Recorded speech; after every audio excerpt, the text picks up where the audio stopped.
not concealed from you that your discourses have raised up against you powerful and inveterate enemies. Not is this surprising.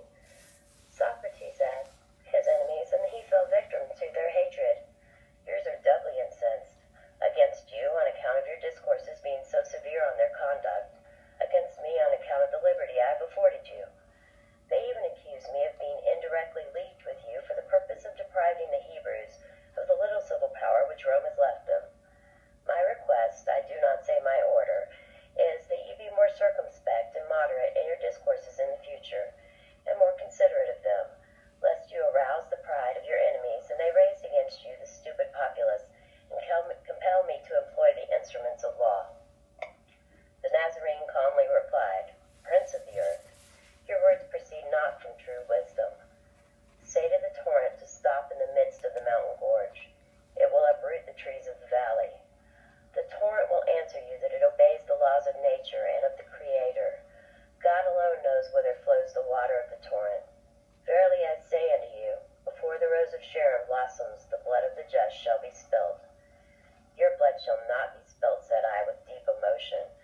You are more precious in my estimation on account of your wisdom than all the turbulent and proud Pharisees who abused the freedom granted them by the Romans. They conspire against Caesar and convert his bounty into fear, impressing the unlearned that Caesar is a tyrant and seeks their ruin. Insolent wretches, they are not aware that the wolf of Tiber sometimes clothes himself with the skin of the sheep to accomplish his wicked designs. I will protect you against them. My praetorium shall be an asylum, sacred both day and night. Jesus carelessly shook his head and said with a grave and divine smile, When the day shall have come, there shall be no asylum for the Son of Man, neither in the earth nor under the earth. The asylum of the just is there, pointing to heavens. That which is written in the books of the prophets must be accomplished. Young man, I answered mildly, you will oblige me to convert my request into an order. The safety of the province which has been confided to my care requires it.